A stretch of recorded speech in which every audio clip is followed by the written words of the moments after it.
Today I want to talk to you about what a service agreement is.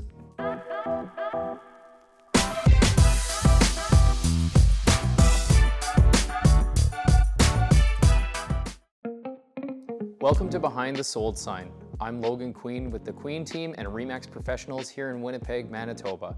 So what is a service agreement and why is it in place?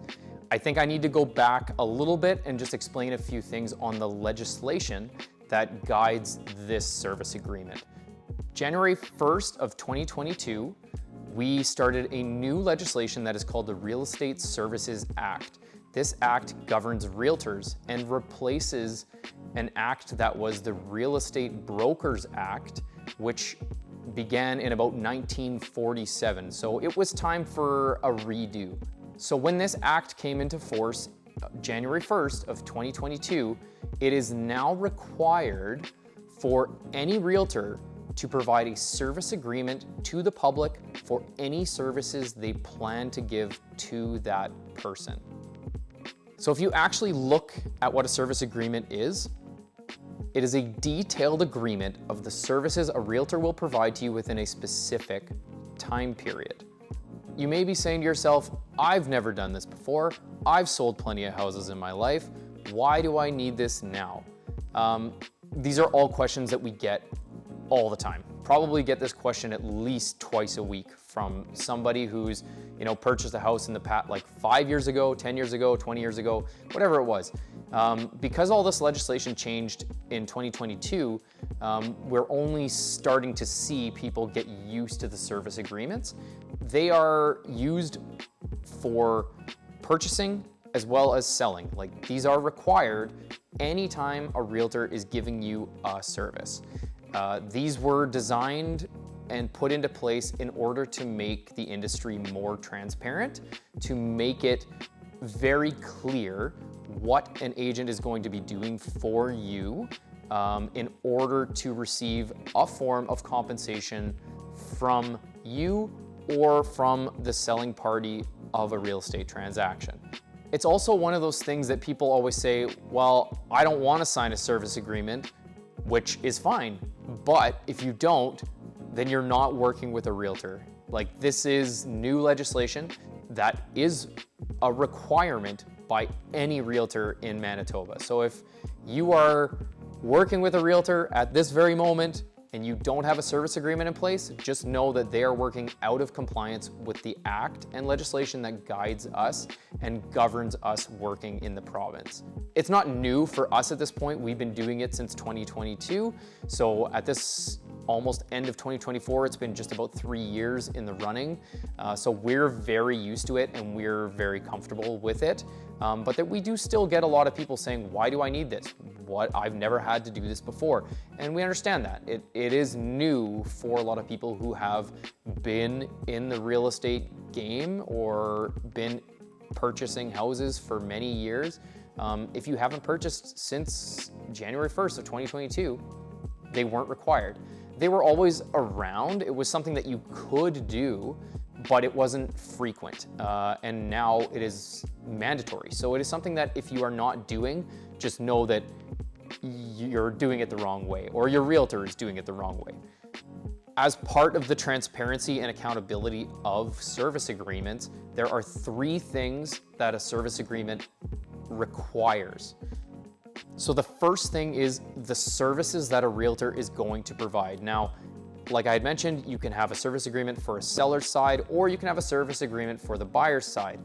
The services that are going to be given or rendered are likely different from one side to the other. Yes, you can still, be given values of properties, things like that, but if I'm here to sell your house, I'm probably not going to be offering you tours of other houses.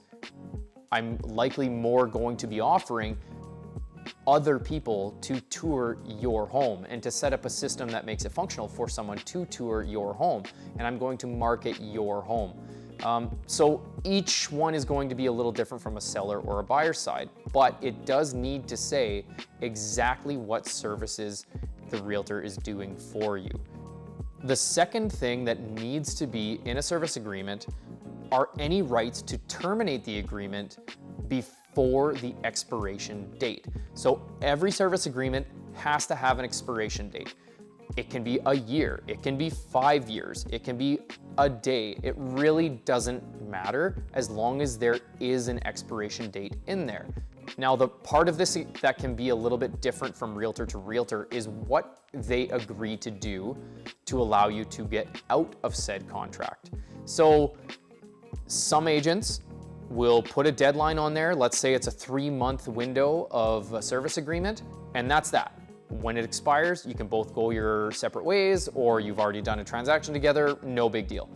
The other options is that you can put in there a clause that says one or either of the parties can cancel this agreement before the expiration date, or none of the parties can cancel this agreement before the expiration date, or both parties can. So, you know, as long as it's laid out in there how that works, if you agree to sign a contract for 3 months that says you cannot get out of this contract, if you buy a house with somebody else, you could potentially owe money to the first agent that you signed a contract with. So signing a service agreement is not just the responsibility of the realtor, it's also the responsibility of the person signing it. To know what you're signing, listen to what you're signing, pay attention to the wording in it, and make sure you're signing with someone you trust.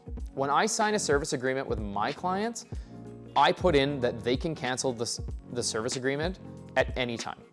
At the end of the day, I'm here to work with you and for you, but I don't really want to work with anybody who doesn't want me to work for them. If you don't want me to be your realtor, I'm more than happy for you to find someone that you feel is better suited to you. But at the end of the day, my service agreements are for me to tell you that this is what I'm going to do for you. I want us to work together to find you a home, and this is how we're going to do it. Again, if we get into a situation where we are not agreeing and we're just not seeing things the same way, you may find someone that you would rather work with, and I'd be more than happy to let you do that. But you have to make sure that in the service agreement, it says that you can actually cancel. The other thing that has to be in a service agreement is the manner in which a brokerage is going to be paid by the public. So if I sign into a service agreement with you to purchase a home, there's a very good chance that the commissions are going to be paid by the selling party. So you don't really need to worry about it. However, what if you want to buy something that is a private sale, but you have an agreement with a realtor? So it really depends on what is written in their service agreement. If the service agreement says you owe me a certain amount of commission for selling a private sale home, then you've agreed to it. It's a contract that you have to pay attention to, and that has to be specified in the service agreement. I mean, to be perfectly honest, most people are working with a realtor to buy something on market, but there are times when we might find you something that is off market, and then we'd have to have a conversation about that. So it really comes down to what services are provided, can we get out of this contract at any time or no time, and how are we being compensated for the services that we are providing to you. Again, this is all legislation at this point. Every realtor is required to do this with you. So if you call a realtor and you say, hey, I'd love to go see this house, or I'd love to go do that, or I'd like to write an offer on something, just know that if they're not asking you to sign a service agreement, then they are technically out of legislation and they are working against the act. So we're not doing it because we want to tie you into anything. We don't want to just take your business without you wanting to. You know, it's a requirement of our job at this time. It is a requirement of our legislations, of our license for being a realtor. So we're not trying to do anything underhanded. We are being more transparent with our industry. We are showing you what we are providing. And obviously we are happy to provide a service, but we are required to have a service agreement in place to provide that service for you. So we get this all the time. Should I sign a service agreement? The question is very simple, and the answer is very simple. Absolutely, you should be. If you want to work with a realtor, you have to sign a service agreement. A service agreement requires us to do what we say. It tells you what we're going to do. It keeps a communication line between yourself and us, and it makes it a lot easier for you to understand the services we are providing, and also gives accountability for what we say we will do. Absolutely, sign one. It is the law now. So don't be shocked if a realtor's asking you to sign a service agreement. If you're not sure about it, ask them about the timeline. Say, you know, I'd maybe like to sign something short, and I would like to have a way out of this contract. I don't want to be tied into a certain agent for 5 months, a year, whatever it ends up being. But these are tailored or can be tailored to you specifically. So just understand that this is a requirement now. And if you want assistance on finding real estate, it's something that you're going to see. You're going to see going forward, the foreseeable future, as long as the Real Estate Services Act is governing us, this will be in place.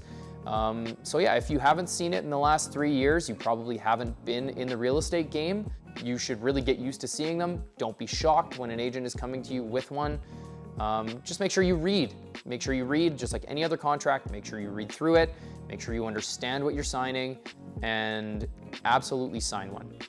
I'm Logan Queen with the Queen team and RE/MAX Professionals. Thanks so much for stopping in and having a chat with me. That's all for today. Have a good one.